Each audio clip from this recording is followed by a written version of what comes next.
Maître Isaac. Il n'a peur de rien, sauf peut-être des qu'on orange. On revient sur cette entrevue que Mme T, on connaît son identité, là, faites-vous-en pas, nous a accordée vendredi dernier. On a reçu un autre message d'une autre mère entre-temps qui vit les mêmes problèmes. Un fils, problème de santé mentale, schizophrène, dont elle a peur. Elle a peur qu'il passe à l'acte, il fait des menaces de mort. C'est pas des farces. C'est là, tout le monde réagit de la même façon. Il dit, ouais, mais la police, quand elle débarque, elle fait quoi? On va avoir la réponse avec nous, David Shane, qui est inspecteur au service de police de la Ville de Montréal. Monsieur Shane, bonjour. Bonjour, M. Dutrisac. David ou David? David. David? Oui. OK. Eric Lefebvre, Eric Lefebvre, chef du... vous autres, vos acronymes, là. ESUP, là, c'est quoi, ESUP? Chef de programme.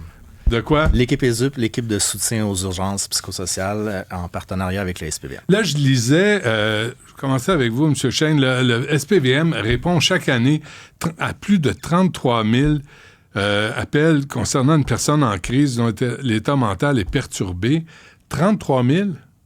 Oui, il y a beaucoup de cas qui sont reliés à la santé mentale. Parfois, c'est pas toujours connu. Il y a définitivement un chiffre noir. Qu'est-ce qui motive une personne, par exemple, à commettre un crime?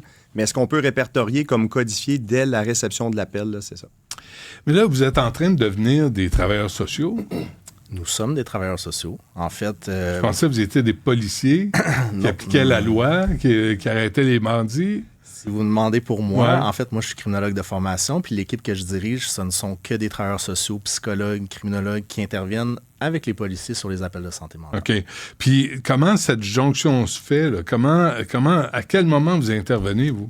En fait, à tout moment, là, au moment où on se parle, il y a 2 équipes qui sont en devoir. Donc, un policier avec un intervenant, 2 fois, qui se présente partout à Montréal à la demande des policiers. Donc, il faut comprendre que les patrouilleurs reçoivent initialement un appel au 911, vont se déplacer, vont faire le constat, par exemple, d'une situation de problème de santé mentale, vont appeler notre équipe ESUP, qui est disponible en ce moment. On va se déplacer sur les lieux de l'appel pour venir supporter les policiers. Et tout ça prend combien de temps?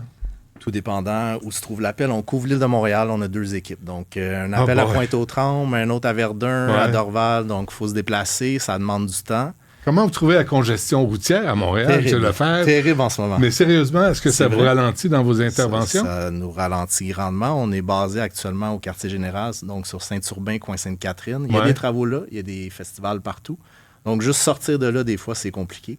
Donc, ça affecte le temps de réponse. Ça affecte assurément le temps de réponse. Je pensais pas avoir une réponse à ça, honnêtement. Je pensais plus faire une blague, mais là, je me rends compte que ça touche le quotidien de votre travail. On a 2 équipes pour l'île, donc, tu sais... je peux pas dire différemment. Donc, quand il faut aller répondre à l'autre bout de l'île, ça demande du temps. Puis embarquer dans le métro, puis prendre ton vélo, puis ça s'applique pas. On se déplace en voiture. Là, vous l'avez vu tous les deux, le gouvernement du Québec, je n'ai parlé avec M. Plouffe tantôt, va compenser des gens qui disent « j'aurais pas dû être détenu contre mon gré plus de 72 heures ». Vous, quand la police débarque, là, puis la mère disait « on appelle la police arrive », puis pendant ce temps-là, leur fils, dans l'exemple que je donne, a le temps de se calmer, puis la police arrive et il dit « bon, ben c'est correct, portez pas plainte. » Ce que les maires nous disent, les policiers recommandent de pas porter plainte. Comment ça se passe quand vous êtes appelé sur un événement qui peut être violent ou qui a été violent? Bien, pour la police, la priorité, c'est d'assurer la sécurité des gens. On est là pour protéger, on est là pour défendre les gens. En matière de santé mentale, vous en avez parlé dans vos entrevues précédentes, c'est la notion de danger grave et immédiat.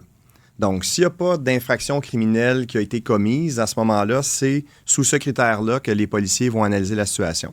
On parle de ESUP, qui est une équipe mixte entre la police et le CIUS Centre-Sud, mais il y a une grande majorité des interventions que les policiers font seuls.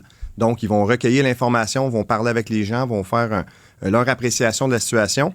Et s'ils ont des raisons de croire qu'il y a un danger grave et immédiat pour la personne elle-même ou pour autrui, à ce moment-là, ils vont pouvoir la conduire de force à l'hôpital. Mais si vous autres, chez ESUP, vous avez 2 équipes, vous ne pouvez pas fournir. On ne peut pas fournir. On fait notre possible, c'est-à-dire qu'il faut comprendre que les appels de santé mentale, c'est des appels qui prennent du temps. On ne règle pas ça en 10 minutes. Donc, quand on est appelé, on prend le temps avec la personne, on prend le temps avec la famille. Ça peut aller jusqu'à 1 heure d'intervention. Puis après ça, si on va à l'hôpital, bien, rajouter le temps de transport à l'hôpital, parler au médecin, à l'urgentologue. Donc, c'est des appels qui prennent du temps. puis on couvre l'île de Montréal. Donc, effectivement, on arrive à fournir, mais est-ce qu'on on manque des appels, puis est-ce qu'on répond à tout? Non. Mais si on parle de plus de 100 appels par jour... Nous, là, une journée de travail pour une équipe, là, c'est entre 4 à 5 interventions. Seulement, quand je vous dis que ça prend de 1 à 3 heures les faire, je comprends. La journée est vite faite. OK. Qu'est-ce qui arrive avec les autres 95 Ce qui arrive avec les autres, c'est les policiers qui vont prendre le restant des appels. C'est que les cas où est-ce que nos policières terrain font appel à les UP, ce sont les cas les plus complexes. Parce que les cas les plus flagrants, les policiers sont habilités à les prendre. Des cas, par exemple, où ça va être difficile d'établir le critère de danger grave et immédiat. Fait que, par exemple, M. Chamberlain, vendredi, j'écoutais l'entrevue, disait, bon, quelqu'un qui est sur le point de se lancer en bas dans le vide, bien évidemment, c'est grave, c'est immédiat. On n'a pas nécessairement besoin des UP. Quoique ça peut être intéressant éventuellement pour le référencement, mais ça, c'est un volet qui intervient en deuxième niveau. Mais il y a d'autres cas où on est appelé. Un parent, vous parliez de cas, là, un parent qui est inquiet, il y a eu des propos, mais c'est pas nécessairement dans l'immédiat que ça va se matérialiser. Est-ce que vraiment on veut passer à l'acte? Et là, ça devient un peu difficile. À ce moment-là, les policiers vont appeler les UP et c'est là qu'ils vont avoir une intervention. Quand à un moment donné, les lieux vont être sécurisés, quand on va être en contrôle, bien, les policiers, eux, le policier du haut initial va pouvoir se retirer et les UP vont pouvoir continuer à gérer le cas. Mais êtes-vous capable, M. Lefebvre, votre équipe, de faire des suivis ou c'est juste ponctuel? C'est de l'intervention ponctuelle qu'on fait. Puis notre travail, c'est de, désamorcer la crise, estimer la dangerosité en lien avec l'état mental et de faire du référencement. Partout sur l'île de Montréal, donc on va dans tous les territoires desservis par les CIUS. Après notre travail, vous avez raison de dire c'est très ponctuel, c'est au moment de la crise, mais où on peut envoyer la personne. C'est quoi qu'elle a besoin au moment de sa crise ou après? C'est quoi le bon service? C'est pas toujours l'hôpital. Ça peut être plein de choses. Des organismes communautaires, des centres de crise.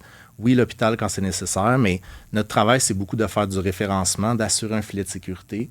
Puis après ça, bien, on se fie aux équipes traitantes après, aux services qui sont en place pour assurer le suivi à plus moyen long terme. OK. La loi P38, là, qui vous permettait de détenir de la garde préventive une personne qui a un problème de santé mentale, là, on va faire des compensations puis on veut assouplir cette loi-là. Là, pour...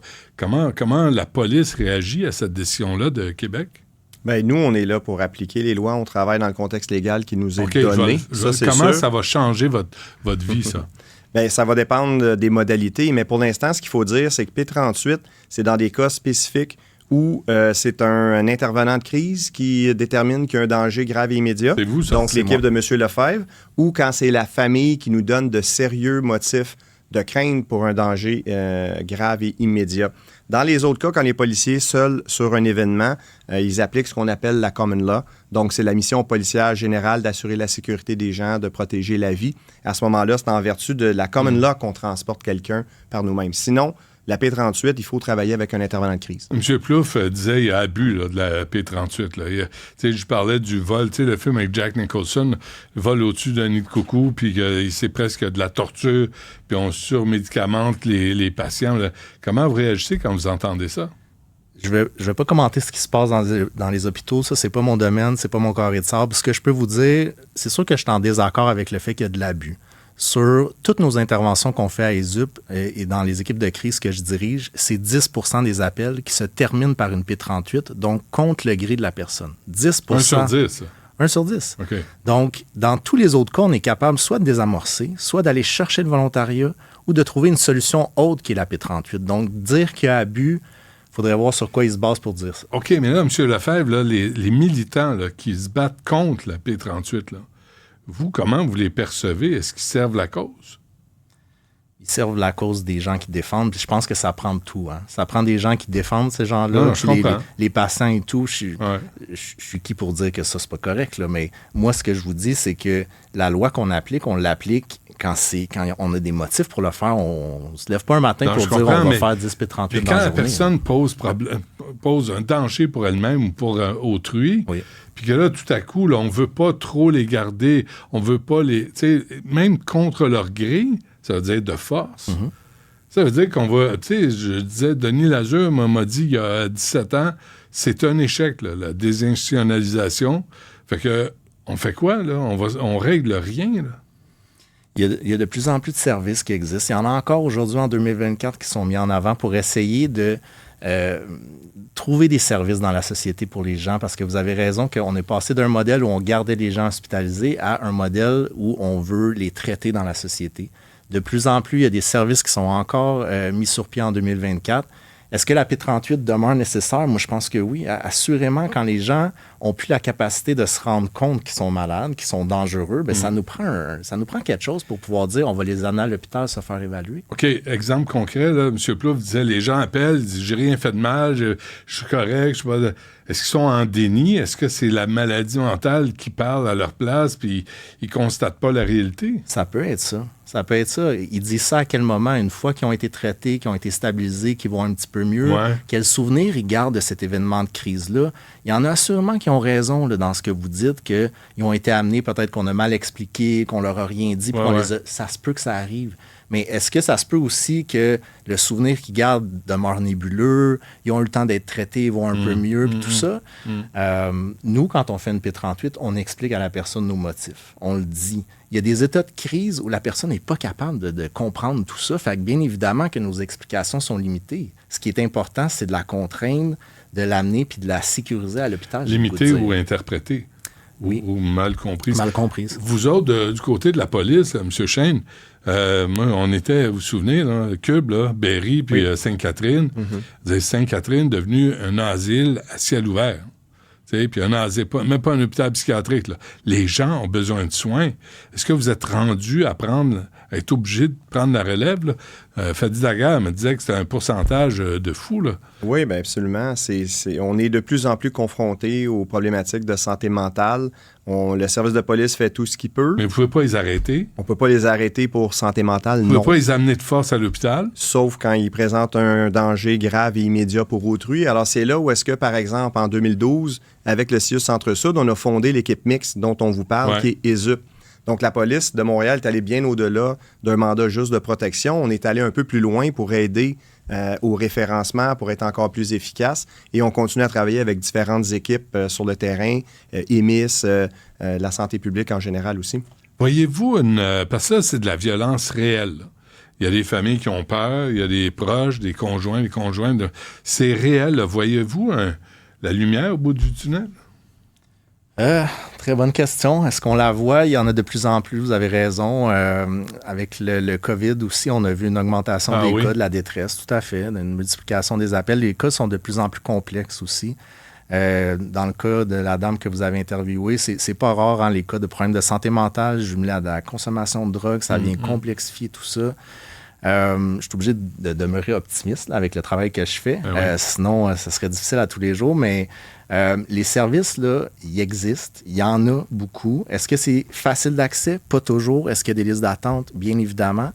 Mais on est dans un système aussi où il y a beaucoup la notion de volontariat. Hein. Les gens, il faut qu'ils veulent avoir de l'aide. Et c'est là que c'est difficile quand les gens ne sont pas volontaires. Qu'est-ce qui nous reste pour leur donner de l'aide? Bien, souvent, il nous reste la P38 qu'on peut appliquer quand il y a un danger grave et immédiat. Mais là, c'est plus la P38 qu'on a connue. Là, on est en train de revoir la P38. Lionel Carman est en train de... Il n'y a rien de fait, là. Il ne marche pas vite, le monsieur, là. Mais il est en train de revoir la P38. Effectivement. On va voir ce que ça va donner avec ces changements. Mais si on ne vous donne pas ces outils-là, là, êtes-vous... que vous allez faire? Êtes-vous démunis? Ça nous prend absolument cet outil-là ou un outil qui va nous permettre, avec les gens qui ont un problème de santé mentale, qui représentent un danger grave et immédiat, les contraindre. Les contraindre puis les amener à recevoir des soins quand ils ne veulent pas puis qu'on estime qu'il y a une dangerosité. Est-ce que là, je ne sais pas les changements qui s'en viennent, est-ce qu'on veut assouplir peut-être le critère au niveau immédiat, par exemple? Par exemple, en Ontario, en ce moment, la loi est un petit peu différente. Quand on a un motif raisonnable de croire qu'il va peut-être arriver quelque chose, qu'il va peut-être avoir un geste violent qui va être commis, on peut amener à l'hôpital. On ne parle pas du critère immédiat de la chose, alors qu'ici, au Québec, c'est ce qu'on a, la P38. Alors, quand vous l'amenez à l'hôpital, on lui passe les chaînes, on l'attache de force, on le gave, c'est pas ça, là. C'est pas de même que ça se passe, là. On le drogue pour la... Je peux pas croire qu'on fait ça au Québec, là. Je pense que ce qui est fait à l'hôpital, si la personne ne veut vraiment pas puis qu'il y a un danger, effectivement, les contentions peuvent être nécessaires. Est-ce qu'une médication peut être donnée? Les chaînes, le gavé de médicaments... c'est une image. Je comprends, mais... est-ce qu'il y a d'autres choses qui peuvent être faites? Vous avez raison. Je pense qu'il y a des choses en externe qui peuvent être faites. Il y a des équipes qui existent. Mais la contention, parfois, est nécessaire. Assurément qu'elle est nécessaire. La médication, parfois, est nécessaire. Absolument. Il y a Et des là, gens qui sont... on l'interprète autrement, on donne des images moyenâgeuses. Là.